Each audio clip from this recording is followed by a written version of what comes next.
Episode commencing in 3, 2, 1. Episode initiated. Step into the laboratories of a mad scientist into parallel realities where strange entities and odd occurrences happen on the Fox network. No, this isn't the X-Files again. This is Cosmic Fringe.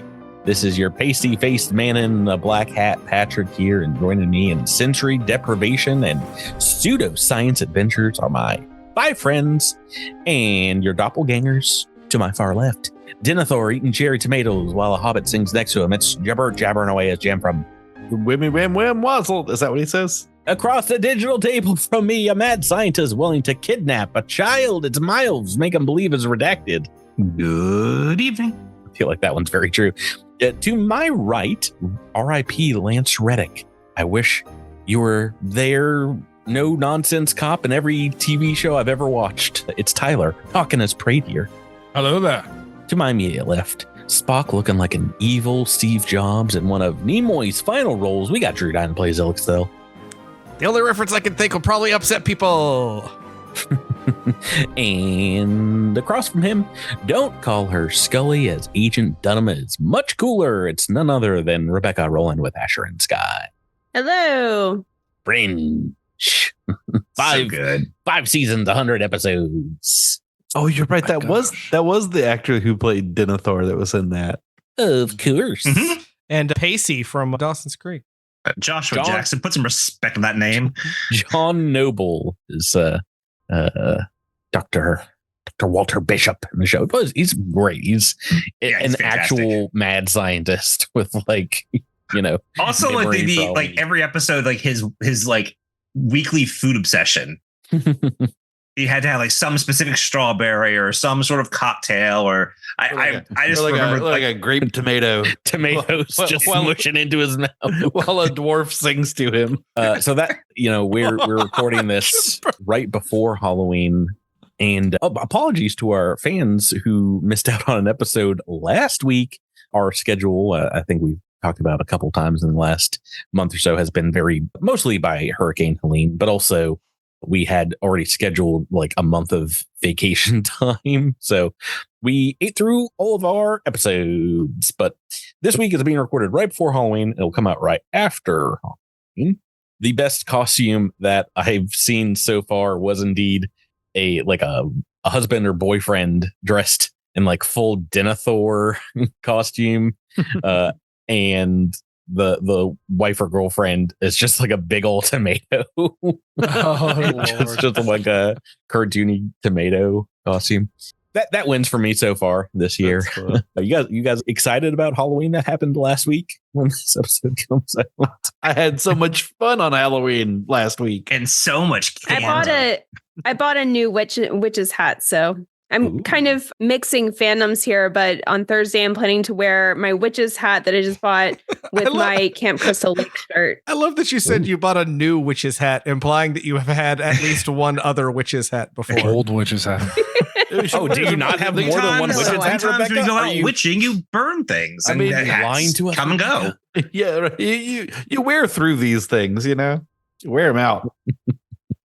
I know for a fact that Jabert has bought multiple witches' hats for his daughter. You saw one this weekend. Yeah, and did you have a happy birthday, Jabert? You had a birthday last week too. Yeah, I had a very happy birthday. That is in the future for us right now, but is in the past for listeners. It is. Yeah, it is the day before Halloween, so it's always like it's usually everyone's like, nah, I've got plans. Whenever. Whenever I ask people to do stuff, but my wife invited a bunch of people over for Saturday, for the Saturday before, and that was great. And I was surprised, and it was lovely. And we had a nice little cookout and a real chill time. It was real cool. Yeah. What else has been up? We haven't played together for almost 2 months. I haven't talked to a lot of you in a while. Yeah. We just went no communication when we were playing a game. Well, some of it had a conserved cellular battery. Right. Yeah, it was always fun when, Miles, you've been under the thumb of both power and internet outages for weeks and weeks. Yeah. Because of Hurricane Helene, which happened at this point, like a month ago, right? Yeah, we're on the 28th. Helene hit us the 27th, I think, or Crazy. late the 26th. It does kind of feel like it went after you personally. It's just starting to feel a little personal. It certainly felt like it to me. Well, you got hit with it after you came back from vacation, and Drew and Becca, you're saying I deserved it? Well, no, Drew and Becca, you got hit while you were on vacation. And Mother Nature answered. Yeah, it hit while we were on vacation, but we were not in the direct path. Yeah, it hit here while we were in Florida. Ironically, we were safer in Orlando than we would have been if we had been, Well, that's good. Yeah. Good timing, I guess. You also would have been safer if you just picked your family up, moved to the Pacific Northwest, and then didn't have to worry about any of that nonsense. Sure, massive wildfires that threaten the livelihood of all around us and the air quality of breathing into the exhaust fume of a GMC, but the wind don't be angry at you all the time. Jabert, make a pitch for Boston. Make a pitch for Boston, Jabert. Then you're in Pacific time. It's cold up here. It's Chilly Willy. Anything else, Jabert, to add to Chilly Willy? Sometimes you get lobster rolls. Oh yeah. Those got lobster. You pay for them. You have to pay for them first, but still a bonus. They're expensive too. They are very expensive. I got a lobster roll once. I'm not sure it was worth the price. Lobster. What did you expect? Well, it depends I don't know. on the lobster roll because there are certainly differences.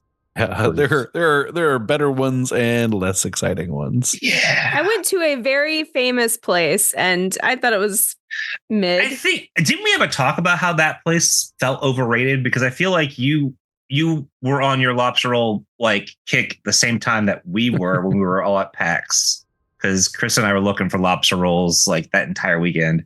I don't know. I got mine just a few years ago, but okay. Well, it would have been a few years ago. Yeah. It's been fun reminiscing with you all, but we have to get back to this adventure that we left off in episode 323, approximately 7 weeks ago. Is that right? Is that the math? Yeah, sounds about right. Correct. About a year ago. Yeah. Looking for chapstick. I'm just coming up dry. All these pockets. Okay. Doing this dry lips. Let's get into it and talk about what happened last time on Cosmic Crit a month ago. A prey deer, that's your character, Tyler, was dragged away across a corridor with his teammates unable to stop the swarm Bolida from taking their leader. Jamfra managed to jam the door. Oh, that's where he gets his name from. While Redacted unlocked it, and Asher saw the elf magic his way out of the... Oh, wait, no. I'm reading September 2nd. I was going to say, I was like, some of this is really familiar. That was a long time ago. Yeah, I was about to say, I think Radier got almost dragged away last time, too. I went up in my notes here. Well, last time on Cosmic Crit, Redacted, locked in the radioactive power core, was attacked by the Bolija, and grabbing the Gray with a critical hit. Afterwards, Jamfram began pulling on the security rope after Zilix unlocked the door. So this sounds very simple. Seeing their shot, Asher and Sky and Tepnina made for the security bay to download the files from the computer. Redacted escaped the engine room with Jamfram's help, and after mind thrusting the monster, it retreated once more. Redacted and Pradier found out that this ship carried enough demolition missiles to destroy a cruiser, and then discovered the swarm was trying to build a psychic amplifier. After a brief holographically stealthed combat, the Bolija was crit to death by Jamfram, who then obliterated it with a grenade. What's wrong with that last time on? Can you guys remember? I'll tell you what's wrong with it. It happened 2 months ago. One thing that happened in our game. I have two things, but I'll let other people go first. Oh, go my. Okay, I think Becca's ready to roll. Yeah, so Drew, you go ahead. No, I just think Patrick is mispronouncing a word that he hasn't said for 2 months, and I don't think that's actually one of the things. So I think it's pronounced Bellagio. Bellagio. It's like the Vegas hotel. Bolaji. And is that correct? I don't remember. Apology. It is correct, but you said it wrong just now. That's what I thought was a correction as well, Drew. But he's got it spelled. There goes Rebecca's guess. He's got it spelled correctly in the thing, which is why I was like, I don't think this is one. I don't think it's an actual correction. Oh, no, I was gonna say, I think that I don't believe that I threw the grenade. I think Zilix threw the grenade. No, it was very much you. Oh, well. In fact, I can see on the map where the thing died, and you're the closest to it. So. Pretty sure it was. Well, there you go, everybody. I don't think that Redacted got grabbed. I don't remember Redacted ever being unable to move. Once again, that is incorrect. He definitely did. I don't know. I've been through some trauma in the last couple weeks, so I can just forgot. We're down to Drew, Tyler, Rebecca. Do you got some? So I have one. This also may not be correct, but I wrote down that the swarm was not trying to build a psychic amplifier. They were trying to build a mystic power beacon. No. It was indeed a psychic amplifier. It might have been also mystically powered, but... Oh, that's a shame, Rebecca. You had such a specific note there. I'm going to go ahead and say just to close and lock the door on all of this, that Patrick was trying to take it easy on us and have nothing wrong in this. No, there's so many things. Yeah, that's what I figured. I wrote this months ago. You know, I'll take the final shot. Yes. For all the marbles. For all the marbles. And bragging rights for eternity. I'm going to guess that Jamfram did not begin pulling on the security rope, but that it was cable. That it was actual cable line.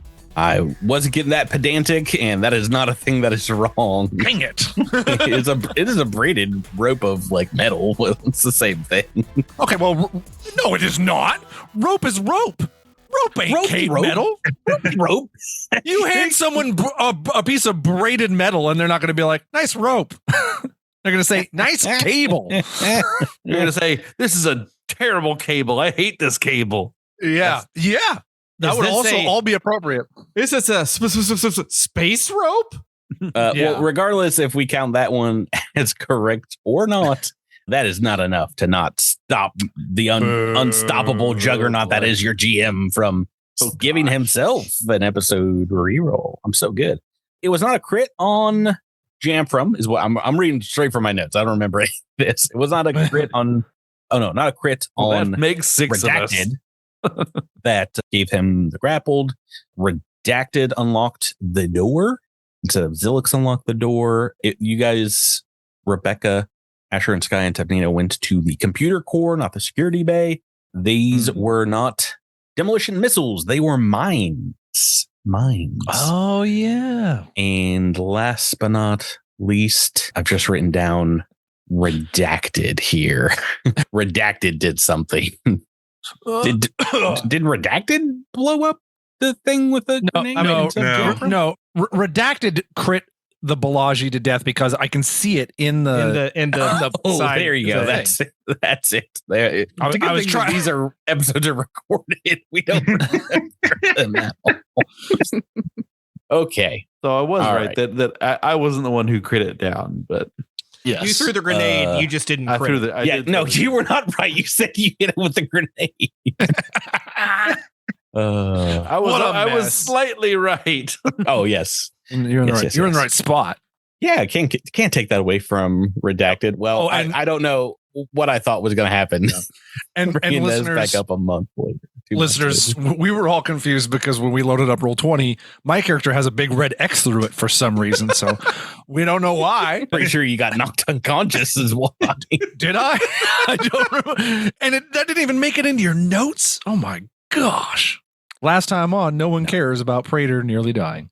I'm pretty sure which is true. Talked about applying some healing to those wounds. And indeed, this week's episode, we are going to fast forward a bit through indeed what happened last time as you beat back this very tenacious swarm component that was targeting the ship.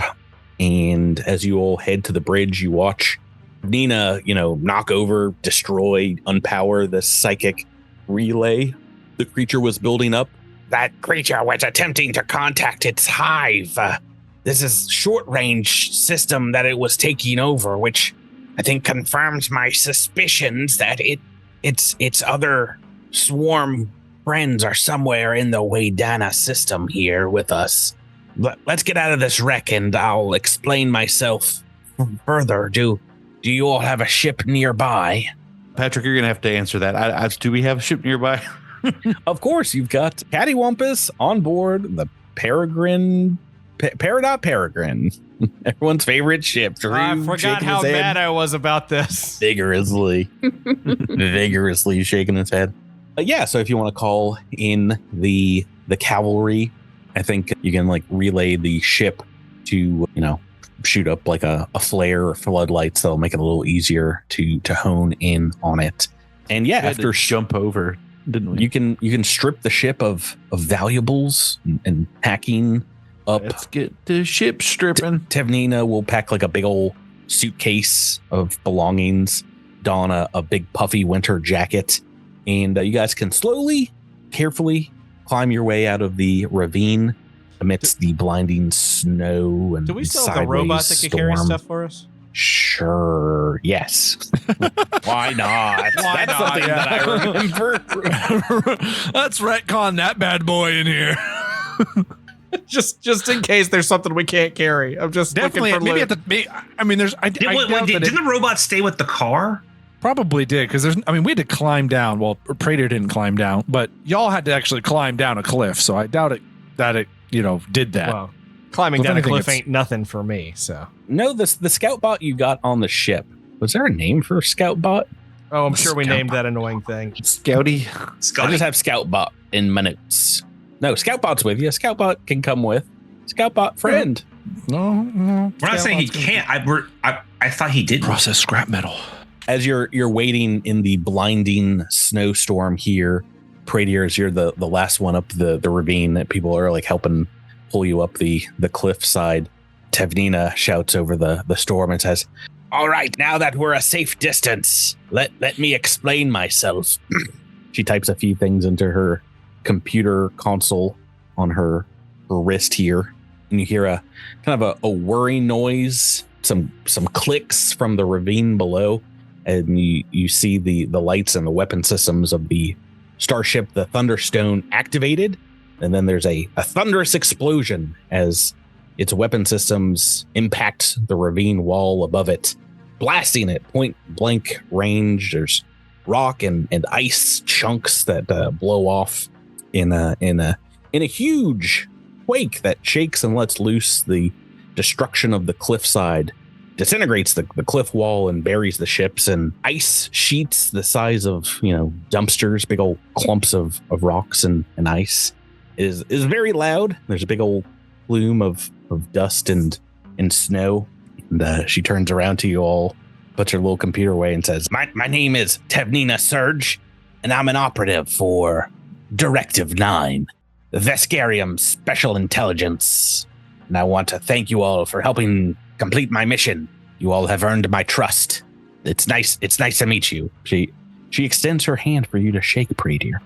Glad we could be of help. If Praetor probably still has a little blood loss, always good to help, even though we might not know we are helping. Yes. The Peridot Peregrine flies into view behind you. You hear Cattywampus, his warbled comms over your headsets. Tevnina says, let's get out of the cold and we can talk more about the threat that you all face.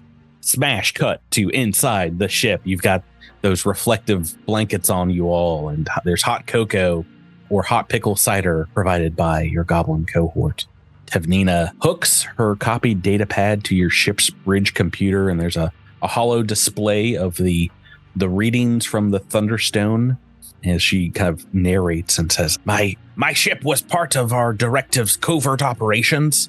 And to be quite honest with you, we were looking at the security of the systems here, the Waydana system. I understand this sounds a little harsher than it seems, but military contingencies are really all the old guard of the Veskarium knows how to fund. So my crew and I were flying here and testing all kinds of things from communications ray, early warning systems. spotting potential drift travel exit locations. But regardless of all that, what we found was swarm fighters that attacked, nearly destroyed our ship. And they were short-range swarm components. They did not have the capability of drift travel. So they must have come from a larger ship or base of some kind, we believe, was on Waydana 6, the sixth planet from the sun here. There was some unusual comm chatter coming from that gas giant, and when we investigated, we were attacked. There was some kind of computer infection tech that shut off some of our systems and made it so we could not detect when that Bolaji swarm component infiltrated our ship. And it had already killed one of our crew when we realized what had happened. It could be a carrier or some kind of dormant swarm cell, but regardless, the swarm are here.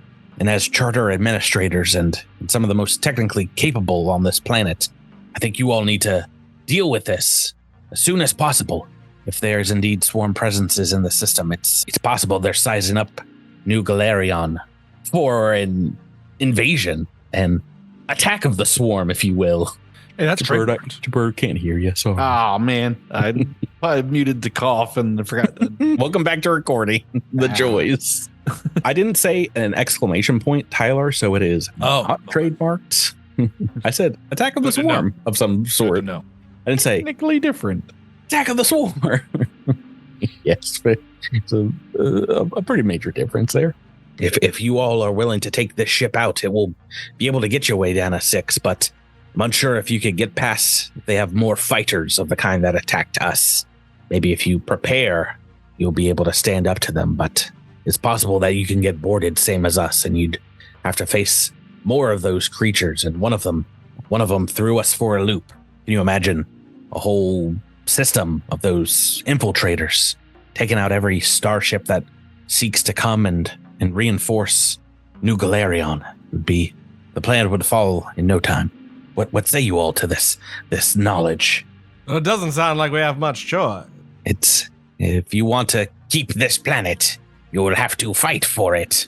Fight back, that is. You, as terrifying as all of this sounds, we are not the only ones on this planet. And I do not believe, although I am, the leader of 2 of the settlements here, I am not the leader of all of New Galarion. And I don't quite feel like marching my backside into one of the most dangerous areas and enemies that we could face just for the good of it all. Now, if all the colonies were willing to pitch in on a little something, then perhaps that's a different conversation. But if I'm not going to just, for the good of mankind, or for the good of all peoples, this one. Okay, well, you do what you want to do, but it seems like you're one of the most capable fighting forces on this planet. You've got a well-equipped starship here. I trust you all to do what's best for your world. Maybe you can band together with some of the other colonies and take out the swarm. If you don't feel like your colony is strong enough to protect itself, have you worked with the other colonies before in something like a planetary defense like this? I worry that it would be too little too late if you are not able to agree on a fighting force immediately. I can tell you that regardless of our many military contingencies, the Veskarium is not in a position to bring military aid to this system at the drop of a hat. Though I do have the rest of my operational budget that I promised you all for helping me get this data back to this Veskarium. It's 3,200 credits. She has a very large, bulky, old-looking Veskarium cred stick. And if you can get me back to your colony, I can get off-world, and I will make sure that this data from the Thunderstone gets to the Veskarium. But you are welcome to the fighter data that it pulled from the computer core there to perhaps help you gain an edge on sneaking around these swarm components. I really don't like how many suicide missions we go on, folks. I'm just going to say it.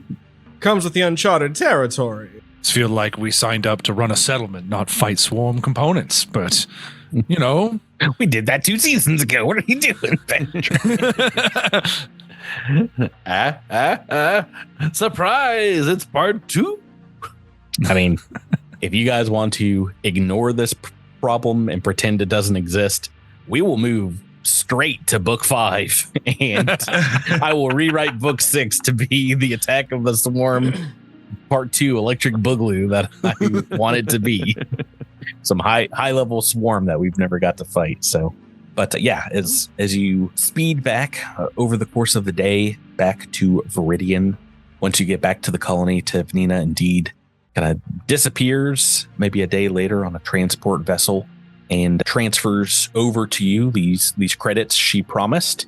And I want to smash cut once more to the Sharp Wing Control Center, a crisis meeting with Ezrand Shire looking very haggard and coming to grips with the information after your debrief, explaining that you went to the Arctic just to like help out a downed ship and came back with a very large swarm infestation potentially problem. We got them xenomorphs that you hear so much about in our backyard. Good. So Ezran, considering we have been the field team on so many of these, I think it's time that we send out a different field team. So you can be the leader, like and I want team of some kind. Yeah. So why don't you can be the leader? Why don't you pick the best? That's not us. That's not dibs, us. That's dibs on 5 of you. 5 other individuals, and you guys can go do scouting. All right, let's go through the list here. All right, we got Gavin Neldener, the dwarven electrician. We've got Tachi and Tukor Ingolo sisters. They're the sisters are fighters, yeah. Does someone want to play a Veach, a Hannikin, like a dinosaur doctor character? Yeah. And of course, someone gets to play Rigzar Mortis, the deck collector. Obviously, it's a good team. Well, I don't know. He wouldn't be an operative. He'd be an envoy. He's a chatty guy. That makes sense. Yeah, I don't have any plans to make B team characters. I'm so sorry, Tyler. Oh, Patrick. I'm so sorry. You're gonna have to stick it out with these characters you haven't played with for 2 months. Yeah, no, Ezra Shire's like, I'm not in a real mood for jokes, Mr. Radier. I was looking forward to this new planet being a relaxing chapter in my life. Get out of the Central Pack planets, get some room, see the galaxy. But we've had undead bears and saboteurs and now the swarm. What's next? An Aslanti invasion? Are the Civ going to come back? This seems like a greatest hits of terrible things that could happen to us. Are you looking forward to the next book already? At least I'm looking at the cover of books. But no, geez, we can't catch a break. President Pradier, Sharpwing Director Redacted. What do we do here? What your friend Tevnina said is true. I mean, we can try and get together a coalition of the other colonies, but that could take months, if not better part of a year. It took us 3.5 months to get Sharpwing up and running.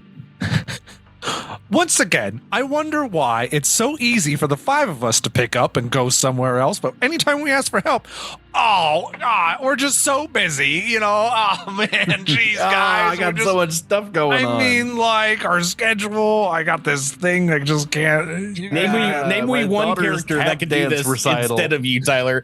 Tyler, name me one character. I'm not even talking about instead of. I don't have all the lists of settlements and all those people. That's your job. Okay, you can't describe to me a single character that you're hypothetically pitching. There's not. All these settlements have security teams. You're not telling me that there's one completely worthless security guy on some of those teams that they're like, oh, we have a reason to get rid of Barry. Finally, we hate Barry. Okay, we fast forward a month later to when that guy dies and report back at all. Okay, now you're in the same boat. Let's go from here. He was 3 days from retirement, and you're like, we got a mission for you, Stubbsy. Stubbsy loves his wife and kids. It's his last name. It's a family name. Loves his wife and kids. But yeah, no. If we wait for Pact World support, it could be months and months before we get any backup ships here. And I don't know what kind of timeline we're looking at? Are we about to get invaded a week from now? A month from now? Did they get out a transmission from the Thunderstone? Obviously, we'll put this report in and send an SOS. But yeah, I'm worried, guys. I think we do have to send the Peregrine in to investigate and at least get some readings, see what we're dealing with.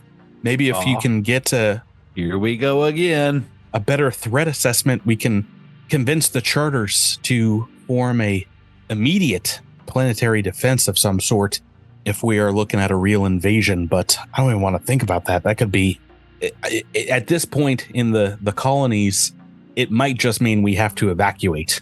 I don't know of any of the colonies here that have many armed vessels that could form a defensive barrier on the planet. We are pretty out in the open here, if without packed support. So from the back of the room, you hear a husky laughter as Cattywampus gets done pouring a cup of coffee down his gullet and crushes a paper cup and throws it in the trash. And he's like, "Swarm, my old nemesis. Yeah, I was there for the invasion of the Pact system. I might have been 1 year old at the time, but I still remember the sirens, the threat of the Pact worlds, the constant wanting of milk from my mama. My gods, the horrors of war have followed me all the way out here. Time for us to step forward." Didn't you actually fly in the Civ War? Yeah, I was going to say, this one doesn't make sense to me. I'm surprised that one was so traumatic for you, considering what you had to go through later in life. Yeah, that's right. I did destroy a few vessels under my command in the Civ fight, but Civ ain't nothing. The Swarm are a whole different animal. Anyway, we're up to the job, Mr. Isranshire. You can count on me and my crew. All I'm saying. Peregrine. That's right. Cattywampus says it correctly. Now I'm on board. Time to murder Cattywampus. I'm just saying we at least can we at least record everything that we do with videos so that I can try to extort all the credits out of the other colonies. The best we can do is audio. If only you had some kind of bot with you that could scout what was going on while you're on this recon mission. We'll never know. Kind of scout bot who had a cool name. Yeah, as this conversation's going on, Rebecca, I think Asher and Sky is getting flashes of some of the nightmares that have racked your sleep over the course of the last few weeks. You remembering these images that have come up of Sky's psychic connection with your own mother's tattoo.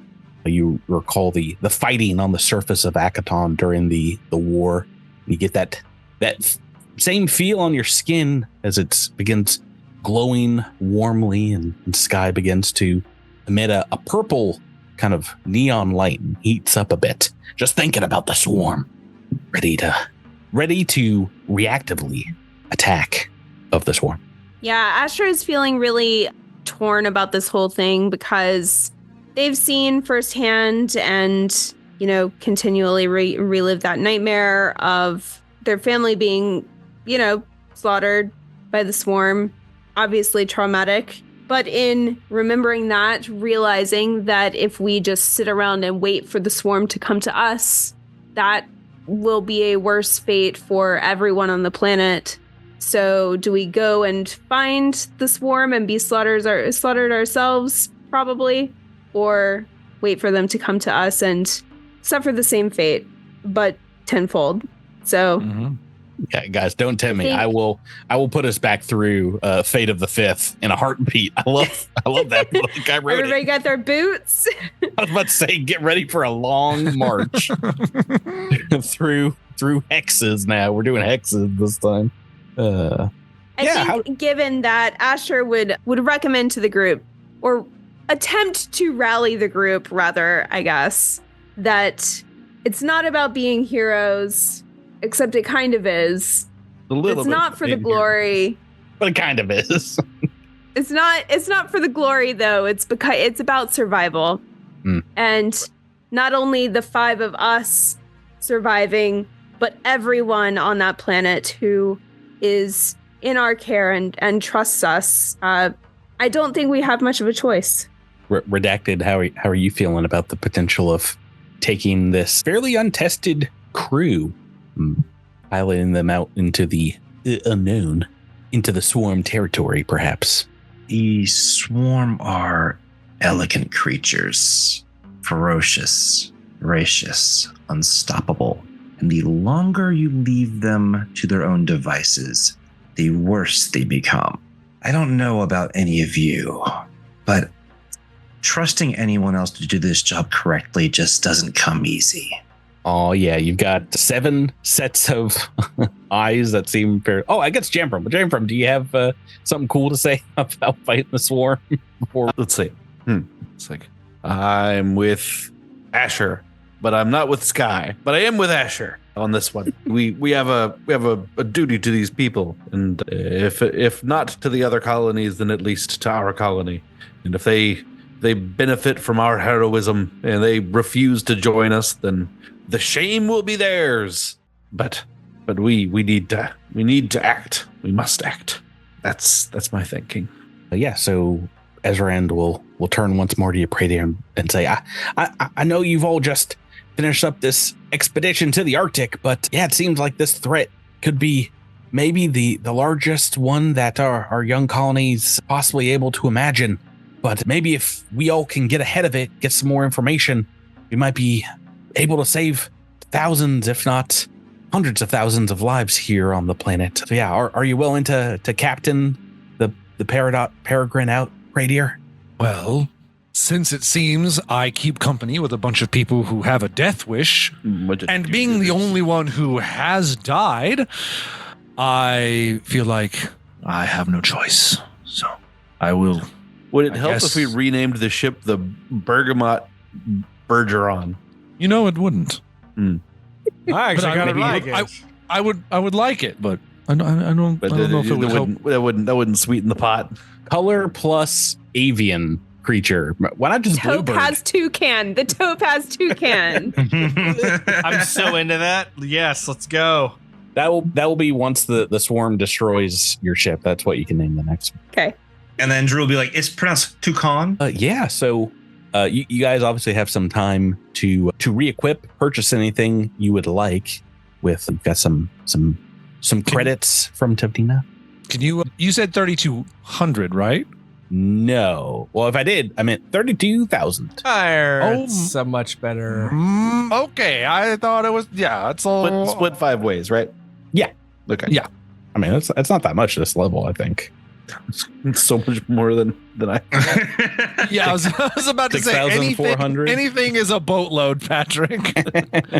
Well, I mean, that doubled the amount of money I had. So, yeah. Yeah, I was about to say this is a fairly large credit drop here. But yeah, you guys did a great job in assisting. Tavnina did not attack her at any point. So do we have to have our purchases done right here, right now, or no?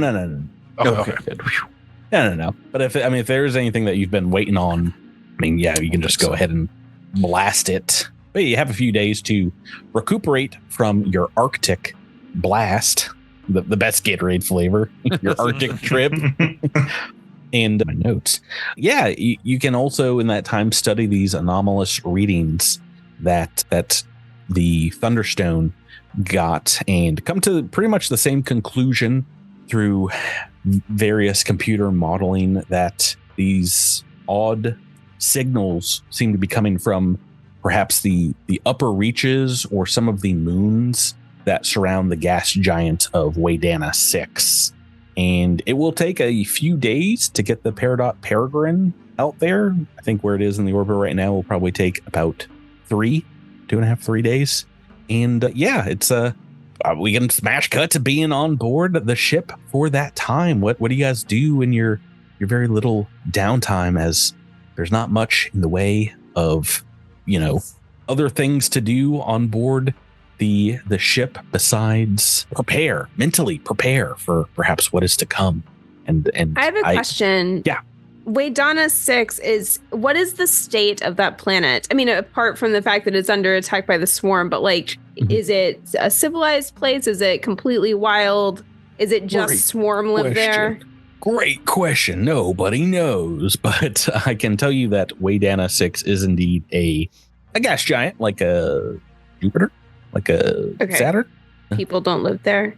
There have been a lot of scouting missions, I think, since the colonies have come here of all the other planets in the system, most of them via corporations and private entities that are searching for, valuable resources and things like that. So probably more so the moons have been searched over, but usually from a good distance, just seeing if there are trace elements of things that would be, like platinum or pretty valuable in construction or other purposes. The Waydana 6 is a pretty large, it's the largest planet in the Waydana system, a gas giant with a frigid gaseous atmosphere, constantly swirling in great mobile storms. So I guess probably closer to Saturn.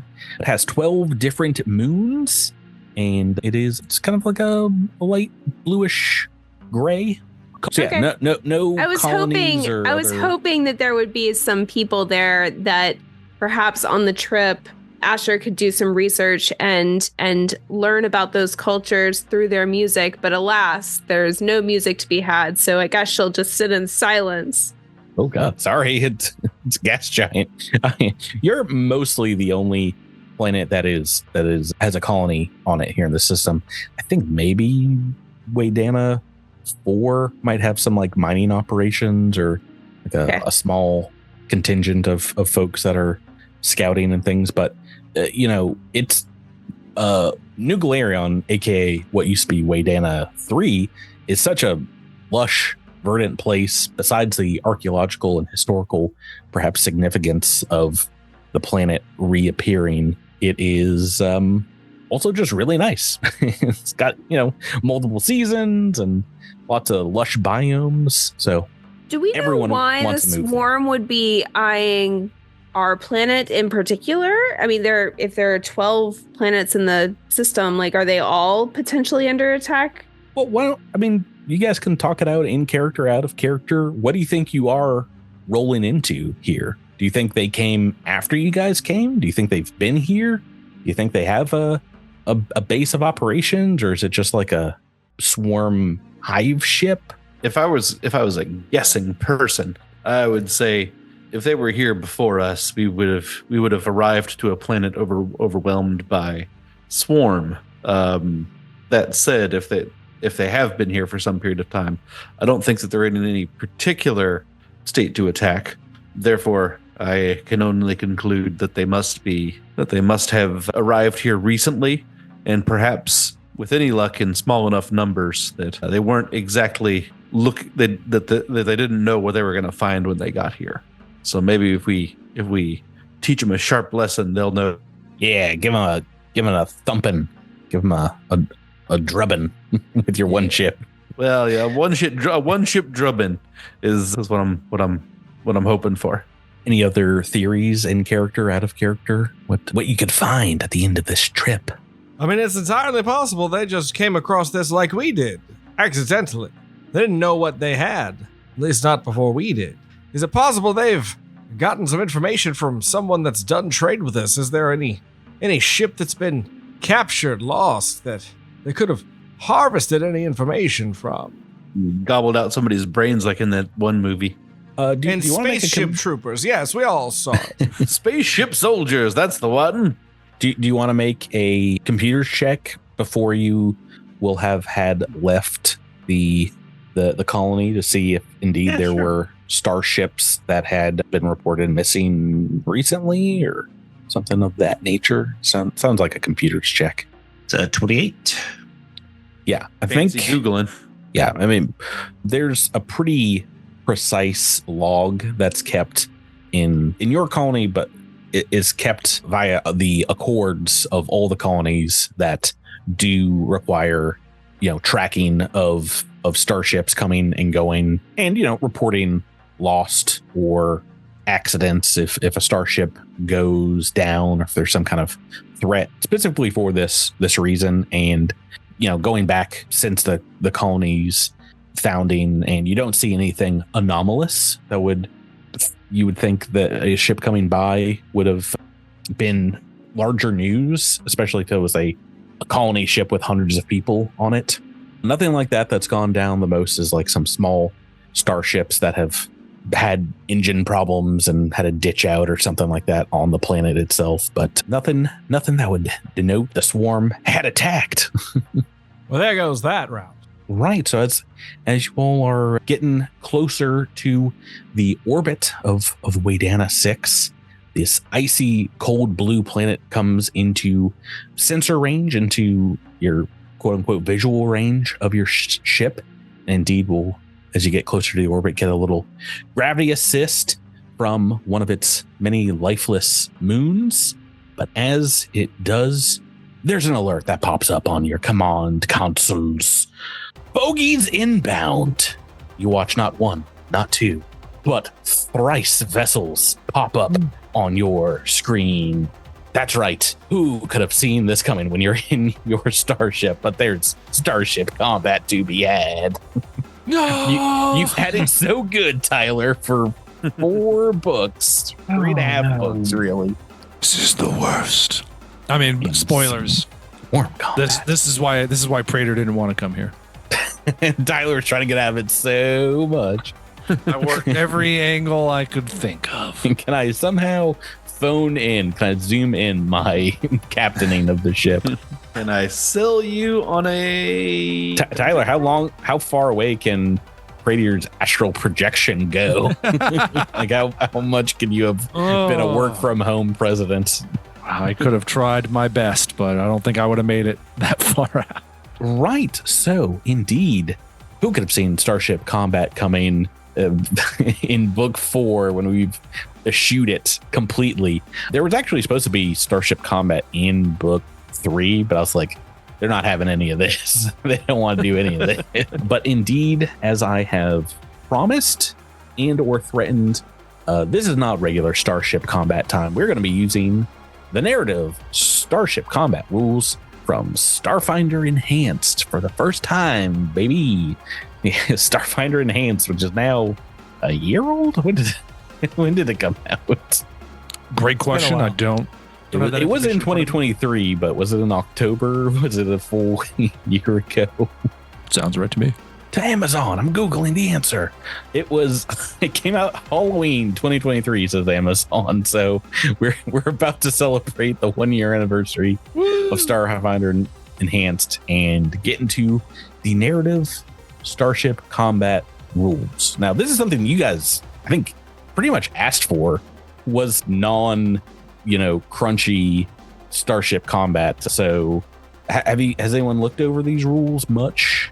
I have not. They're tucked in the back of the book. I know I was supposed to, but I did not. I chose not to.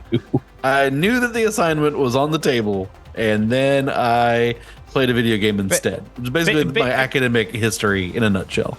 Basically, you're going to give us some roles that we have to do, and we're going to have to make them in like a fun narrative way.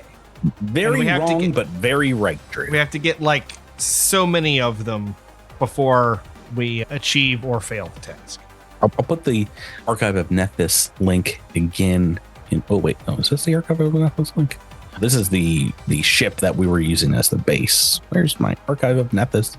Did I already delete the link? Where did I put it? Put it in our Discord somewhere. It's down there. Oh, here it is. I threatened you with it last week because I was like, hey, look at these rules that we should be potentially reading. Here is the link to the rules. You can read along, but obviously you don't have to read rules to play this game. Who do you think we are? Total professionals for the one Starship Combat that you have like every 3 months? No. As these swarm vessels get closer, you indeed recognize the profile of their ships as being identical to the description Tevnina gave you, as well as the data analyzed off of her ship's computer. These are swarm Paraspas, dagger looking like living vessels that are flying in a wing formation, little trident, little arrow tip heading towards you. Can you spell that for me, Patrick? Nope. No. HORASPAS. Horaspas are the best. We're in Starship Combat narrative, so and I understand you guys weren't fans of the more rules crunchy Starship rules. I feel like they're a great mini game, but when it's such a major part of sci-fi things, you know, I think everyone's got to be on board for us to really kind of dig into them. So these alternative rules for narrative Starship Combat, I'm excited about them. It's very different from, you know, the original CRB version. Shields are gone, basically. Quadrants are gone. No more aft and starboard and port. I don't need to know left from right on a ship anymore, which is great because I wasn't going to learn after 4 years of Dead Men Roll No Crits. I wasn't going to learn from one Starship Combat every 3 months, like I said. Damage dice are also gone. So it doesn't matter if you've got a tactical nuke or a simple laser. There are still abilities that can be done from some weapons. Like if you fire a nuke at an enemy, you can still like potentially irradiate them, for example. But no damage. The main combat is indeed represented by a series of skill checks, a lot of skill checks, and then comparing them to how many thresholds you meet and then hit points you dish out. So threshold works a little bit different in narrative Starship Combat. And it used to be like how many hit points you had gone through. And now it's basically a number you have to reach before you start applying a single hit point of damage. So if you have more shields and you're a bigger ship, you're going to have to get more thresholds, which each success you have in a skill check will basically help you get to a single threshold. But yeah, what has stayed in narrative mode are the roles for members of the crew, which is, I think, great. You know, your captain, your pilot, your science officer, all the very classic Star Trek kind of positions are still here. There are less stuff. If you're looking at the narrative Starship Combat rules on Archive of Nethys, the crew actions, each one has about 4 in narrative Starship Combat mode. So engineers got about 4, which, you know, part of that is kind of focusing them down and making it a little bit simpler. In addition to whatever role you're doing, you can also always just take the aid action, which is very similar to how it works in non-combat or regular ground combat as well. And then just like in regular Starship Combat, you can flip between roles turn to turn. So if you want to be pilot one turn, you can. If you want to switch over to a gun the next turn, you can. What else? So yeah, Tyler, I imagine you're going to start as captain, and then you can switch over to magic officer in round 2. There are, like I said, about 4 different actions for each role. So if you look through and do a couple for captain and you're like, oh, none of these are really working out, you can definitely switch up. But you're using the same console on the bridge for most of them, so you don't even have to like physically move your character. And yeah, like I said, there's the provide aid action you can always do. Each Starship Combat, every player gets 2 free RP, resolve points, to use in Starship Combat actions. So you get 2 bonus ones that like go away once you're out of Starship Combat. That's like, you know, the rush of combat feeding into you, and you can do, you know, stuff that pushes some of these skills. Do I have an example in my notes? Yes.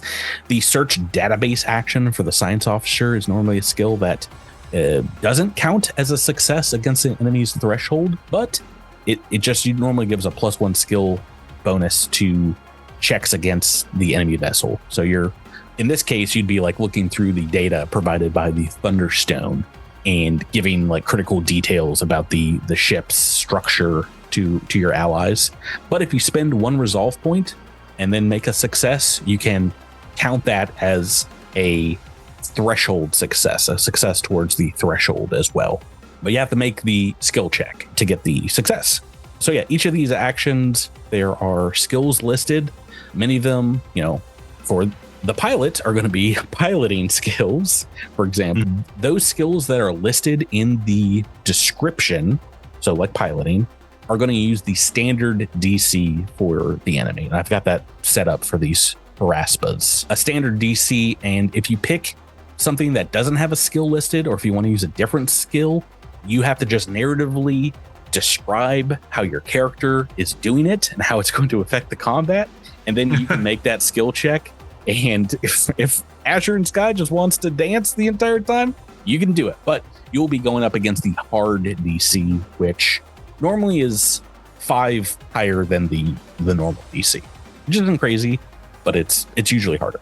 So that's it. There's only like 2 DCs that you really have to worry about, and it just like the armor class for an enemy. Once you figure out the DC, you'll be like, okay, I know what it is now. Your ship has 5 hit points, and normally if you're going up like against a similar vessel, it will probably be a similar number. These are 3 small light attack craft, so they're going to work a little bit different. They're going to have less hit points and less threshold, but you have 5 hit points. Once those 5 hit points are down, the ship is down. So like it's a little scarier than I think normal Starship Combat, but you know, instead of 100 hit points or 50 hit points or whatever whole points, you have 5. But there are actions that you can take, ways to patch up the ship, I think, as engineer. So, and there's also ways to make yourself harder to hit, you know, as pilot or some of the other skill actions. So if you're getting creamed, you know, this is narrative mode. So you're describing what your character does. So actually describe what they do and how you want to help affect this combat. Yeah. And when you take your turn, just narratively describe what you're trying to add to your actions. There's no initiative turn order, but you all say what like positions you want to be in, and then I think I describe how the enemy's working first, and then you guys take your turn in whatever order you want to do. Okay. There are some skills that obviously you want to do before someone else goes. Like if you're trying to give a buff to somebody, then I would recommend being like, let me go first. Use that kind of thing. So to start off, what positions do we find your guys' characters in for combat? Redacted's going to be the pilot. Okay. Yeah, Praetor will be captain. Co-pilot. You said like it's a dirty word, Tyler. You were captain for 4 years on Dead Men Roll No Crits. What's the matter? Are you so excited to be a captain again? You're bursting. You can't talk into the microphone. I'm busting to be captain, Patrick. I'm busting. Oh, it's that time of year. Getting busted makes me feel good. So yeah, I feel you. Also, spooky, scary skeletons send shivers down your spine. I could be a gunner, I guess. Yeah. Or an engineer or a science officer. So wherever I'm needed, I guess. I forgot you're super skill monkey. Yep. So that sounds like a good job. I feel like Zilix is probably best on a gun unless there is a hyper specific short term reason for him to be anywhere else. Okay. Jabert? Oh, I take it back. Science officer is not a thing for me, but engineer I could do. Right, yeah, I was going to say, I've got the world's tiniest bit of engineering. Other than that, I have intimidate and perception and athletics. So gunner it is. Well, you got chief mate that uses athletics and intimidate for a few skills. So yeah, then let's do chief mate then. I'll take that role for at least for the first. Yeah, and like I said, you know, like I said, you're trying to outfox and outpilot and outgun your the other ships. So you don't have to worry about like sending salvos out at the enemy. Just like getting some of these successes will lead you to destroying the ship. And it could be something as simple as, you juke as a pilot and you get that final success needed and the enemy ship slams into an asteroid. That'll do it. And you describe that, which is the fun thing. Mm-hmm. Yeah. Okay, that sounds good. I think I know what I'm going to do for mine. So. Okay. So I am taking the role of 3 swarm Paraspas. I have a little map set up here, but this is just for your guys' fun visuals because it doesn't require a map. We're not going to be moving the models around, but I'll mark them off if you destroy any of the ships and whatnot, and we'll try to frame them to help tell the story a little bit better. But it's a wickedly simple system that has a couple of little quirks here and there, but I really think it is going to work great to just dive right in and play a little bit of it. Just play a little bit of Narrative Starship Combat. So the first thing happens is I, as the enemies, let's see. Well, before combat, everyone knows their roles, blah, blah, blah. I've described the foes, what you guys see. And basically, this is either a survive and get away kind of combat or destroy these enemy ships kind of combat. You guys are in your starship roles. We've already talked about this. So I choose tactics for my ships and do roles for them, I think at the end. But if you want to take a look at what the enemy can do, it's very different from what your starships can do. So they have very specific stuff as well. So, and I'm picking, I do have to pick 3 different ones. I think the lead Paraspa is going in for an attack run, perhaps the open fire mechanic. Another one is going to, why not? This sounds crazy. Do a ram on your ship. And the third one, maybe a flyby stunt. I don't know. Right. So the ships are coming in hot. Who wants to go first? I think Redacted would probably try to pull an outmaneuver. Describe it. Or what are you doing as a character? All right, so I'll be rolling for piloting, but I would imagine with these guys coming in hot, Redacted is going to work the kind of piloting magic that Redacted is known for with all of the assortment of vehicles that Redacted owns. And so as they're coming in, Redacted's zigging and zagging and maneuvering the ship so that it's basically kind of outperforming any movement that the opposition is making. So pretty classic. You're trying to juke, jive, and throw your piloting skills up against their ability to try and match your banks, your turns, things like that. So piloting, check. And this one's a pretty fun one because if you get a success, you get 1 skill check success against the enemy ship's threshold. And if you beat it by 5 or more, you get 2 successes. So you might get a lot of information here. It's a 24. Yeah, you're getting a lot of information here because that is 2 successes. Immediately, the Peregrine like lurches forward as I don't know. I think Greys are just not, or maybe more accustomed to pulling G's because you're like flipping upside down. And so I've got good news. Which ship are you trying to outmaneuver first? Like I said, this one up front. Yeah, the one closest to us for sure. Yeah, I've marked it with is that the one ramming us?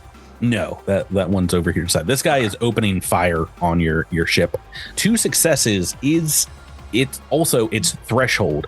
So I think maybe it's like tears itself almost trying to like fire you with its fire. So it's already taken 1 hit point. Boom. Just like that. Whoa. Easy peasy. I know these guys are little. That's why there's 3 of them. So that's redacted 1 down. success, right? Don't I get 2? No, that counts as 2 successes. So its threshold is 2. So once you hit that threshold, boom, a hit point comes off. Gotcha. Okay. Makes sense. Okay. I should mention I do have stats for your ship that I just there are rules for converting vessels that are already here. Peregrine, your DC, your average DC is 20. Give you like a general range. Your hard DC is 25. So spoiler warning, but you guys have like a better DC than these smaller enemy vessels. You also have more of a threshold. Your threshold is 3, so they have to get 3 successes to do a hit point damage, and you have 5 hit points. That skill bonus, I think, is something if you're not using your skill, if you're using like a ship skill. But yeah, who wants to go next? I'll go next. Old man Jim. All right, yeah. I'm going to take the action deride enemy ship, pointing out a number of flaws in my foe's ship, design, or performance. And I'll sort of call out to the rest of the crew, and I'll be like, Like, yeah, they can't bank worth a darn. Look at them smashing against the rocks. I forget we're not in the ocean anymore. Reckon we'll take it to the briny deep. Wait, to the hold on. briny deeps with ye. Yeah, we played a lot more of Pirate Pathfinder 2nd Edition in the last 2 months than we have this campaign, so I can't blame you. I'm getting back into the swing of things. Yes, indeed. I'm pointing out that I'm like, look at them. They're using the V pattern. They must be rank be, amateurs. Yeah, they must be used to operating in atmosphere, or perhaps we should focus our attention on the lead, on the one in the lead. That one's the one in control. If we can break their will, they win. Surely they will fall. I'm throwing out all sorts of good sticky ideas at the wall, seeing what kind of spaghetti sticks. Okay, and you're using Intimidate. Yeah. Ooh. Well, there's Natural one. Turns out my spaghetti is not very sticky. So. Everyone looks back at you like, what are you talking about, man? Jamfram, did you make the flubber spaghetti again? Why would you know? And I sheepishly shuffle off to the guns. Natural one. Yeah. I would say, but use your level reroll. But That's I think you're the only one that has used yours at level 8 already.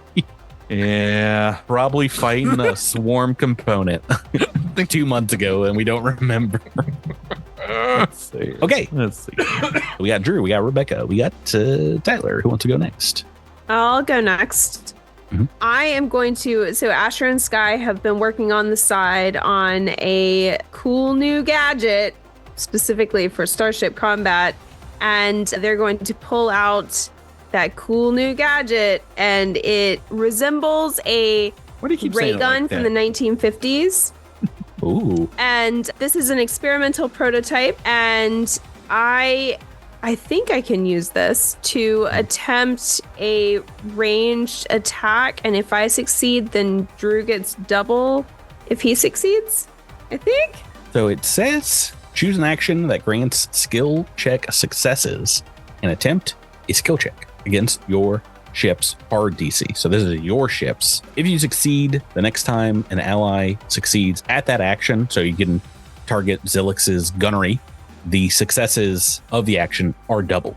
So this is a pretty hard one, but it has the potential to basically, in this narrative combat terms, give a crit on an ally's success. So yeah, you're tinkering with the ship's gunnery system. Do you want to spend a resolve point? If you do so, let them roll twice. If you do so, yes, the allied crew member rolls a check for the targeted action. That crew member can roll the same skill check for the targeted action twice and take the better of 2 rolls. Sure, I'll spend a resolve. All right, 1 RP down. Go ahead and what skill are you using, Rebecca? A ranged attack, I guess. I assume that's what Drew will be doing with his gun. I don't know.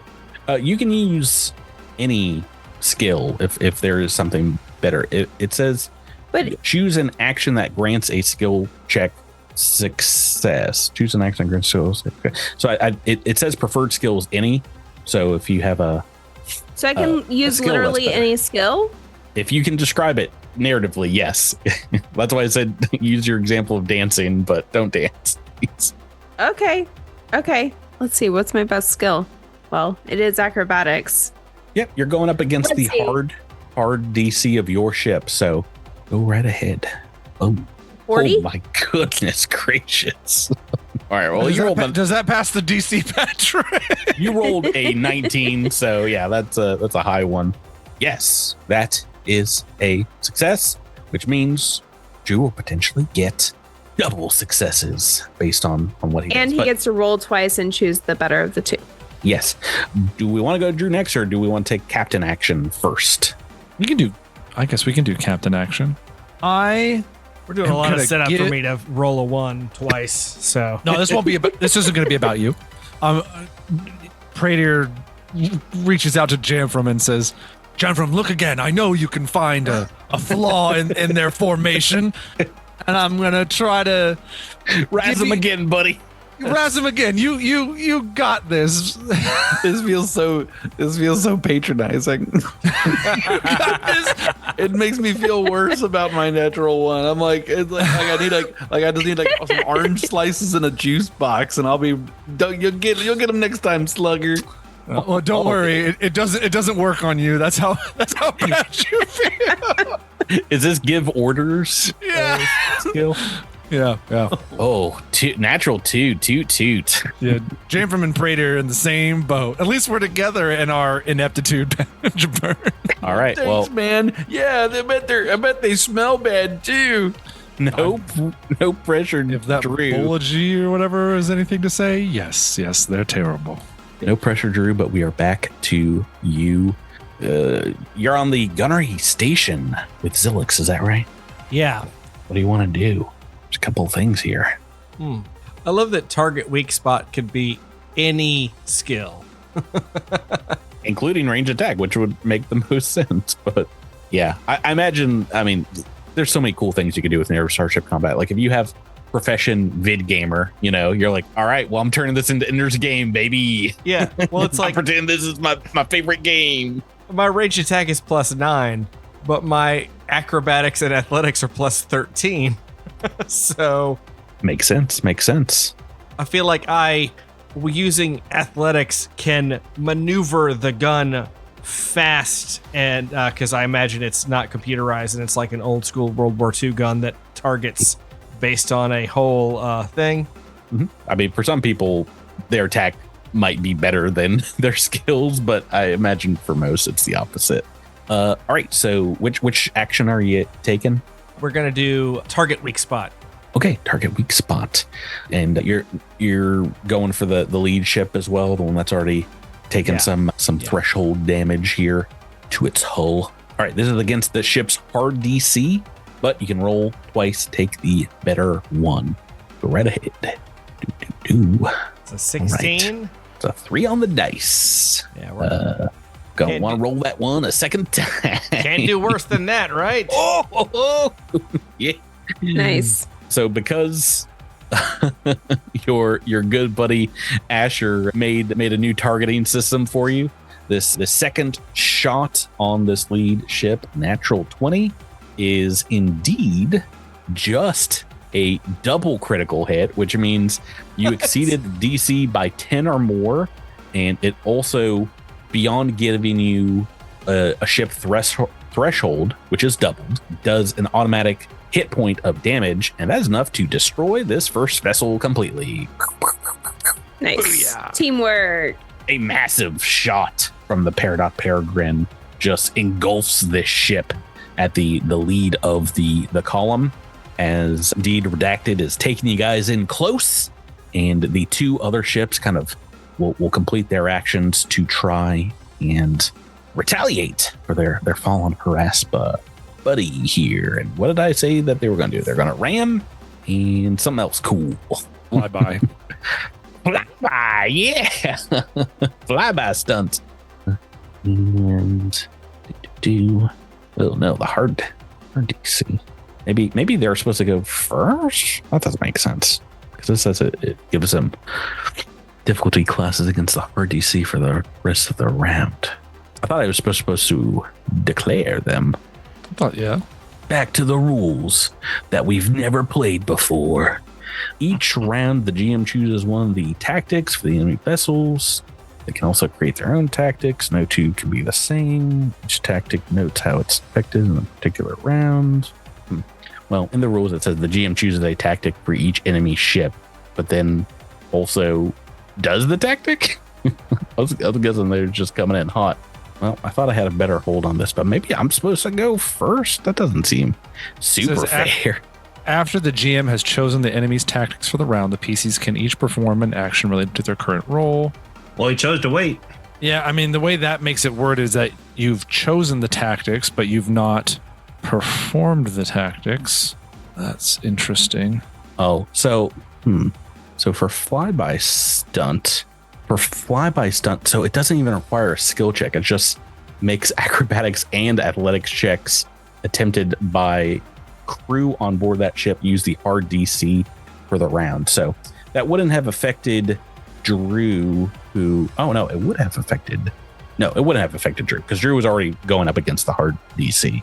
So that was useless, but I do have to make a skill check against your ship to ram for this one that is coming at you. When we do that, I get to roll a dice. Whee! 9 on the dice. Ooh, what's my skill bonus? My skill bonus is enough that is a miss. So, hey, guess what? Episode reroll. Wee, better number, please. Double digits. No. I rolled a 9 again. Nope, that is a fail. So, good thing is, well, the ram action would have given a hit to both of our ships. That does not happen. I think narratively, this is because Redacted is wildly piloting the Peregrine around these fools, which means we are going to start a new round of combat. I can do. Let's see, we're going to do an all-out attack for one of the vessels that still exists here. The other one, these 2 other ships don't have any damage on them right now. I'll just do a regular open fire with that, right? Yeah. And I think I'm supposed to do these, if not the same time, before you guys. So all out attack, this one is just kind of damming its attack runs, its special flyby attack that I was attempting to do, and is going straight in on you guys, almost dive bomb fashion. So this is a little harder. I attempt 2 skill checks against the hard DC of your ship, and if both succeed, then you take 2 hits. That's hit points, not like threshold, but I have to succeed twice at it, so I have to roll very high. So let me do that first. Maybe I can get the opposite of those 9s. So that is a failure, and then the other one is just going to take a regular shot. It'll be against the normal DC. 16 is just a regular hit, so that is 1 HP down out of 5, and that'll take us to your guys' actions. Who wants to go first in round 2? Which was the one that fired on us just now? They both did. This one, the little red dot here, did an all-out attack. Okay. The other one just started a regular attack. I should note that the all-out attack can be done again by either of the ships because it was unsuccessful, but if it does succeed, then they can't do it again for the next round. All right, so Redacted is going to do an audacious stunt. What stunt? Pray tell. So the stunt itself is going to be a lot of fast maneuvering, so fast, in fact, that the trail of light that follows the ship, if you're on the planet, you could probably make out just faintly the Starfinder salute. You're like tracing lines in a comet's tail. Basically, but one that flicks the enemy off. Well, this sounds like multiple loop-de-loops, like a hand with like multiple fingers. So yeah, this is no RP on this one. It's a skill check against that ship's hard DC. So what skill do you want to use? It doesn't have to be piloting this one. No, I'm going to use engineering. Redacted will likely use engineering know-how to kind of make these janky moves work so that the image can be seen from the planet. And the ship doesn't fall apart.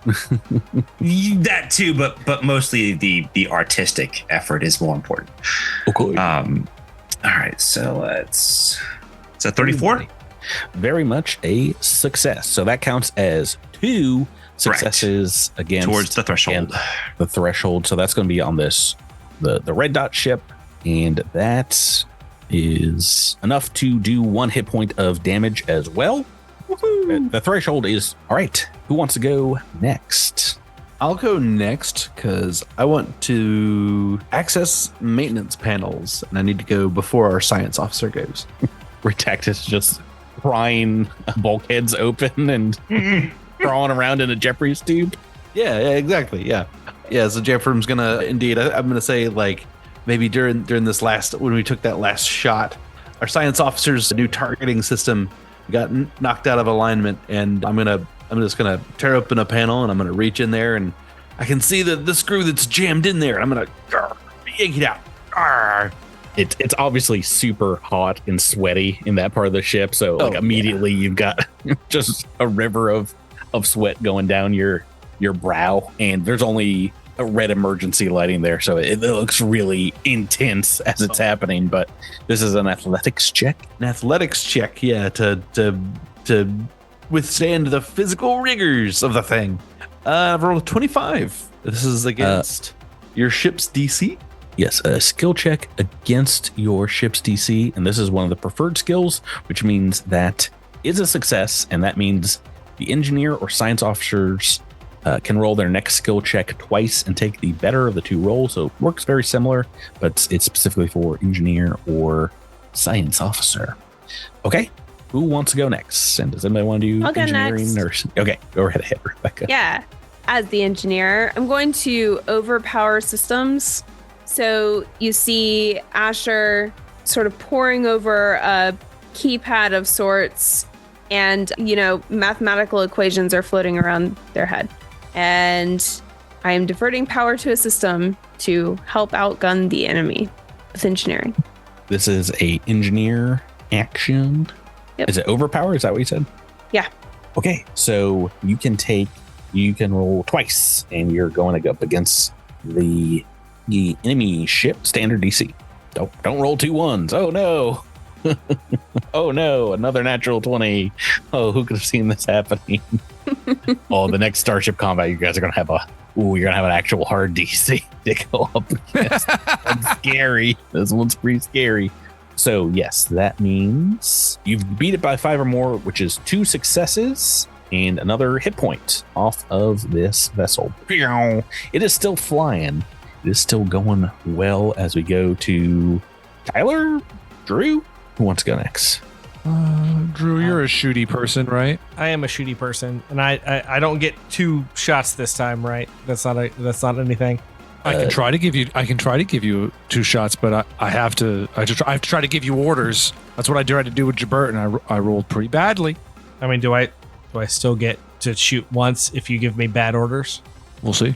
That's up to Patrick. If I roll a natural 1, maybe he won't let you do anything. No, I don't think that's how it works. But I would suggest if you have something to aid doing it first, Tyler.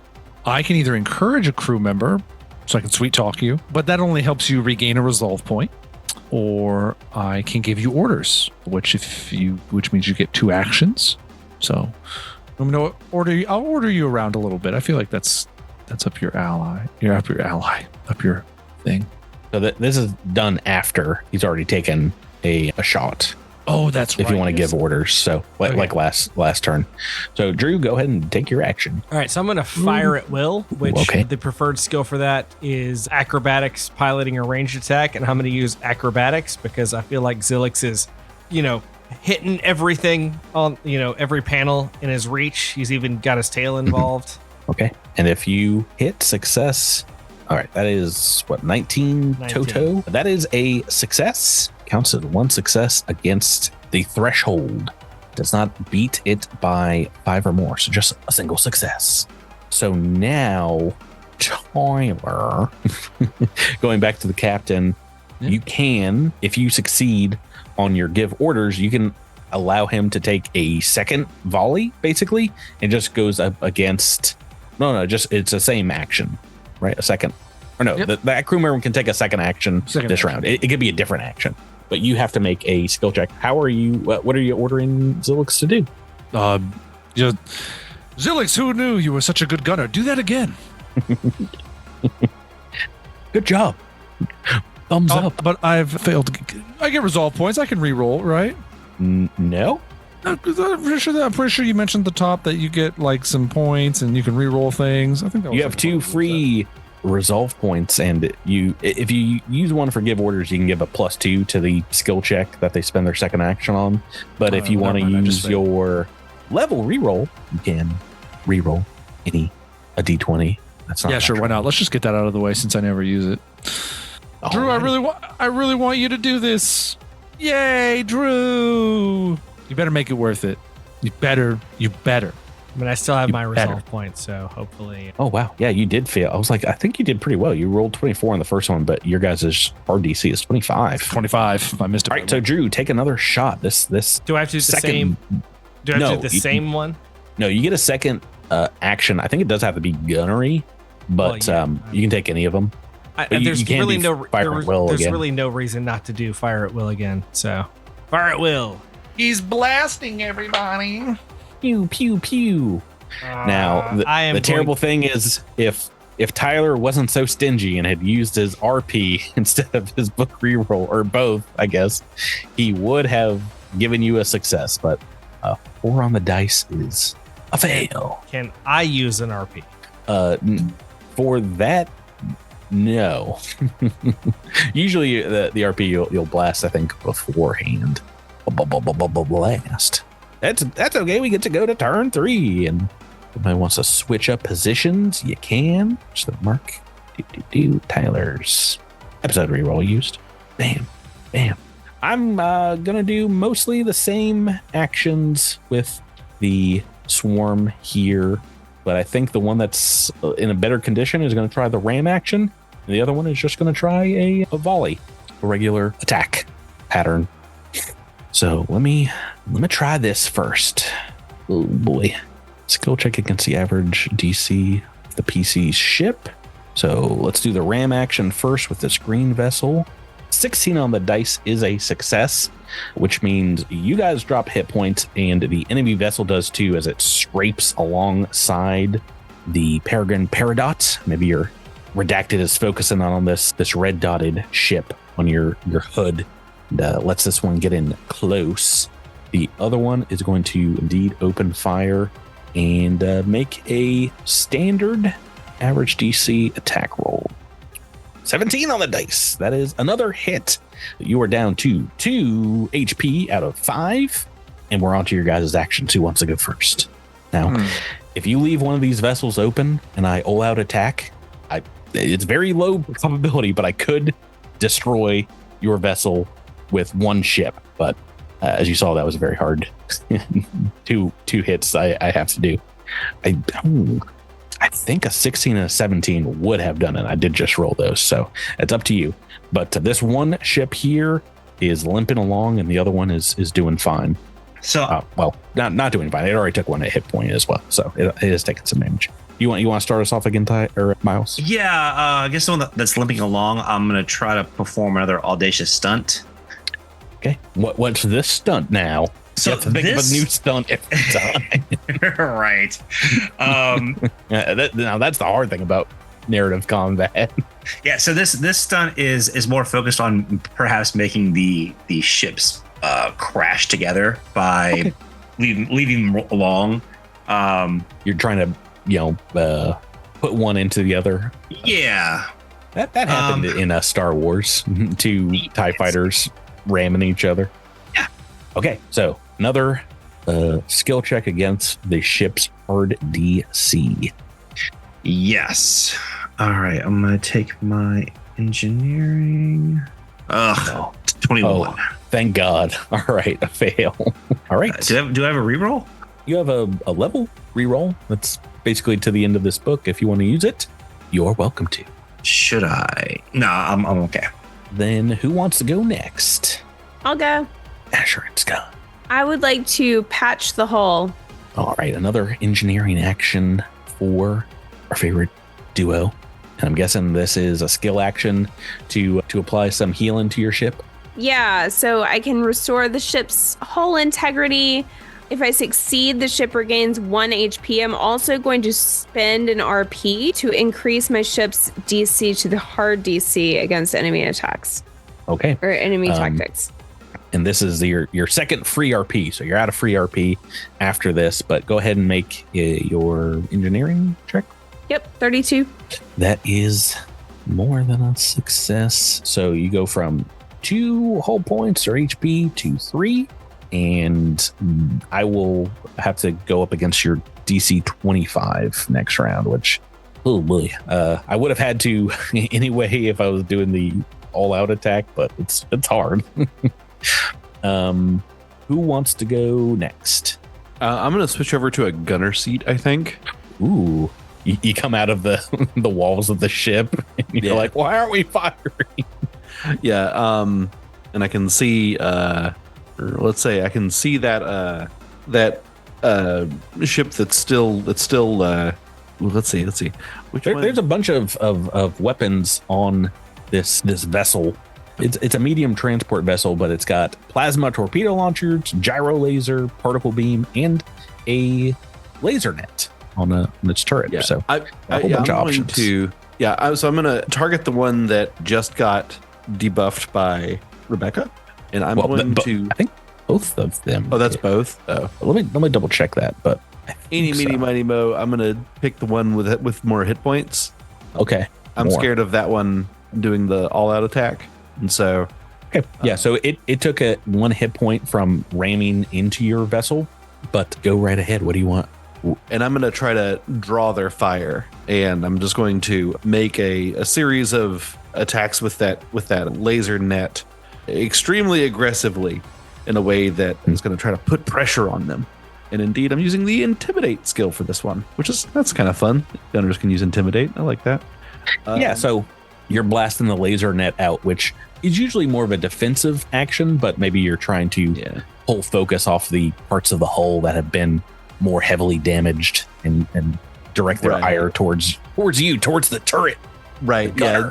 Right. Yeah. Like it's I guess I'm thinking like I'm doing something that if they ignored it, like I'm sort of cutting at a part of their ship where if they ignored it, it would be a problem. It's not a problem as long as they shoot at me, right? And so there are 5 full preferred skills under the gunnery actions: athletics, intimidate, acrobatics, piloting, and bluff. Yeah. Not to say anything about ranged attack, which can also be done for all of them. But yeah, that's pretty cool. Yeah. Yeah. So let's see. So choose an enemy starship, attempt a skill check against that ship's DC. If you succeed, that ship must take the open fire tactic against your ship next round. You can also blast a resolve point if you want to boost this draw fire. Like I said, you got 2 free ones, so I'd say burn them. Yeah, let's see. Roll twice and take the worst when firing on your ship. Yeah, I like that. Yeah, let's do that. All right. That's against this green one that you're worried about. Go ahead and make that Intimidate. Oh, 24. It hasn't come up for me in roll 20. Against the... I think it's just their standard. I don't think it's their hard. Standard DC. That is a success. Whew, thank goodness. So I have to, with that green ship, take the open fire tactic on... Basically, you're part of the ship, but yes, just that and action. You also roll twice and take the lower. And because of what Rebecca did, there's a bunch of stuff to track. I need to like keep a notepad while doing this. Because of what Rebecca did, I'm also. I think they have to target the hard DC for us. Target hard DC. Okay, well, I'm going real hard. Zilix or Pradier, who wants to go next? I'll go. I want to tell one of these starships that they're bad at starshipping. I want to taunt them. All right. Well, you're just making fun of me now because I rolled low. This is the taunt action. Yes. Which one of the 2 starships do you want? Which one did you roll the lowest against on that one? Did I roll the lowest against? Yeah. Or when you rolled your things and you rolled low, which one did you roll the lowest on? That's the one I insult.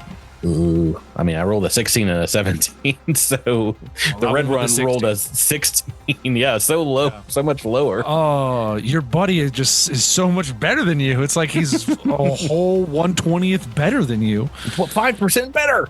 5% better, which is pretty remarkable out here in the middle of Spas. Mm-hmm. So for this, I have my choice of bluff, intimidate, or sense motive. I'm going to go with intimidate, I guess, only because bluff has not been doing well for me. Mm-hmm. I had to use what just happened? Hold up, I lost roll 20. Hold up, wait a minute. I lost roll 20. Right. Hold up, wait a minute. You're interrupting the narrative flow of combat. It's flowing so well. I went to click on my actual character sheet to roll the dice, and roll 20 just disappeared. Maybe that's a sign to not do this. Maybe roll 20's trying to tell Tyler's me. about to roll a 1, and roll 20's like, let us save you the trouble, buddy. Yeah. Closing the window and walking away from the game for the night. That's so mean. Okay, let's try this intimidate. Hey. No, I did great. I did 31. That is double success here, so that's going to be enough to blast this ship's confidence to the point where it indeed strays into the line of fire of its own 17 rolling buddy and destroys that vessel completely. 2 down, 1 to go. Zilixthel, don't you know? I feel like I need to have it. I feel like I need to draw fire again. Is that dumb? Its fire's already been drawn, so I don't think you can really do anything with that gunnery action. You don't have to be a gunner. You can could have switched up. You're not feeling firing. You've done everything except hairy enemy, which gives it just a negative to skill checks. But it's been debuffed pretty badly already. Yeah, let me try to target weak spot. Okay, so this is another DC skill. And what are you choosing, Drew? I'm choosing acrobatics because it's good enough for some of the other for fire at will.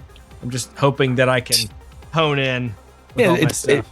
You're trying to go for like one precise shot, I think, more on a certain system on the enemy ship as opposed to, a line of laser fire or a torpedo launch. So make me that hard. Check. Accurate. Ooh, 19 will do it. And to get the higher one, you need a 10 or more.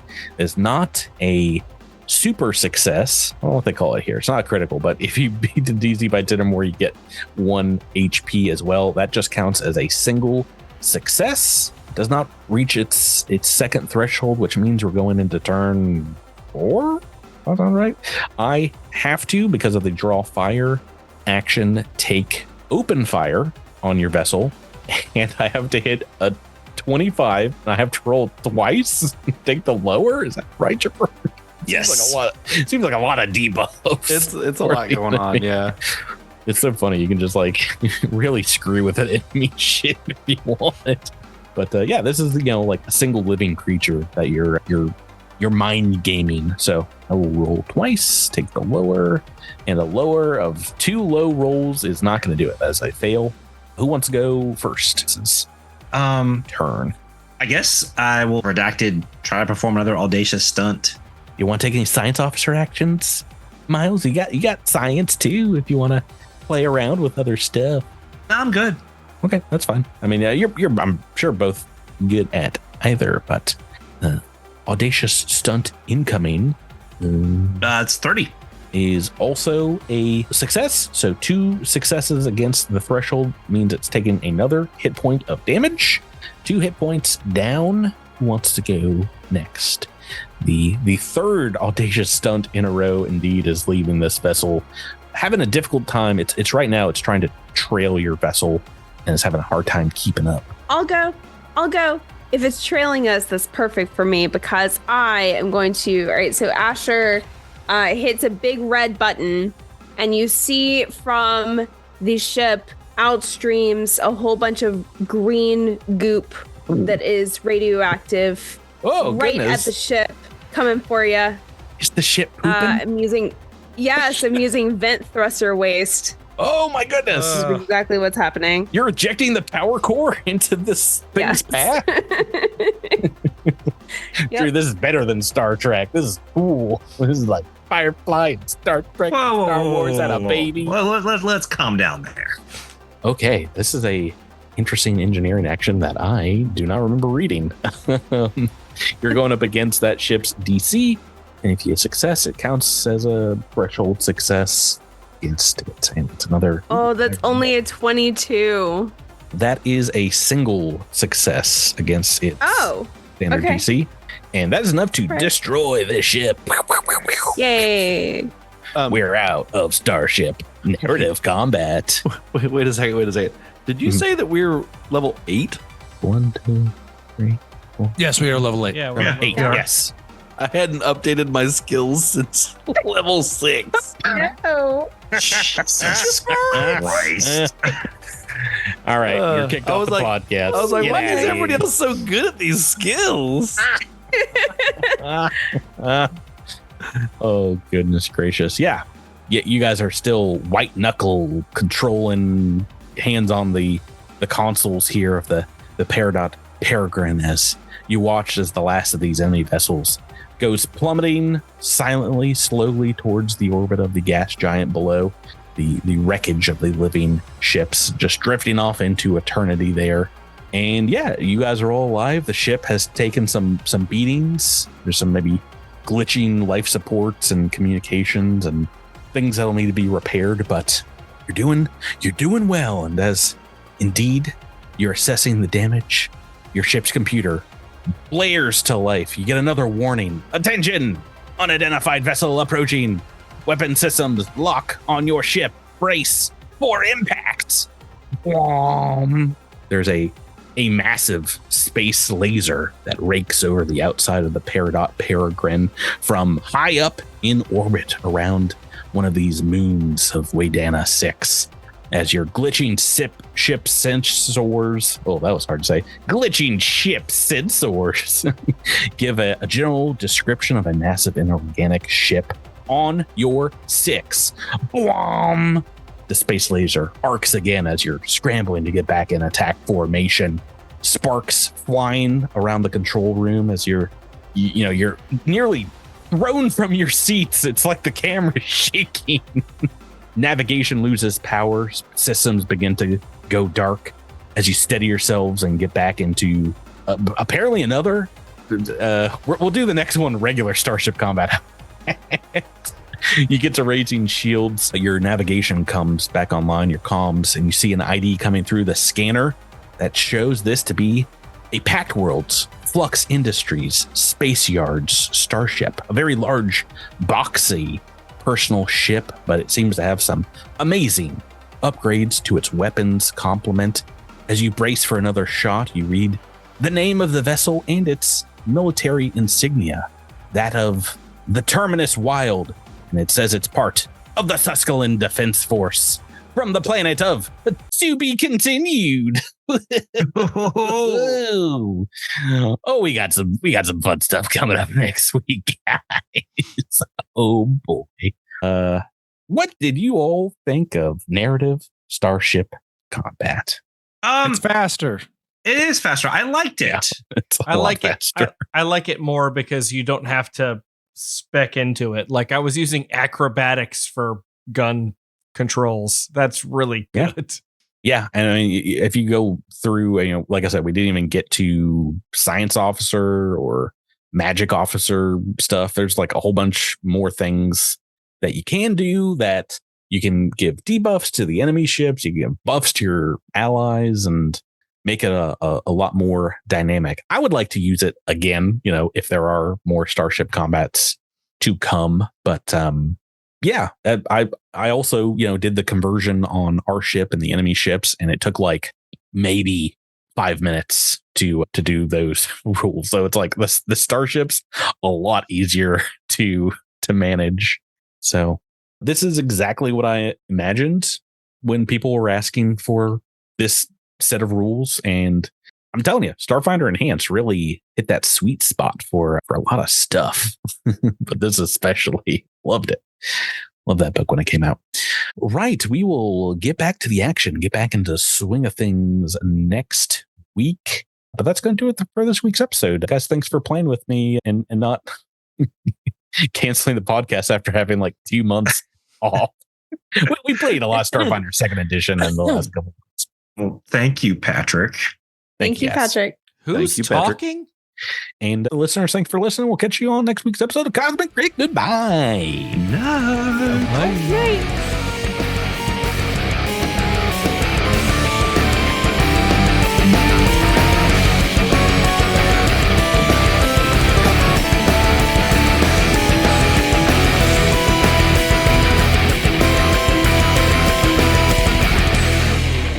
You've been listening to Cosmic Crit, the Starfinder role-playing game, and adventure paths are trademarks of Paizo.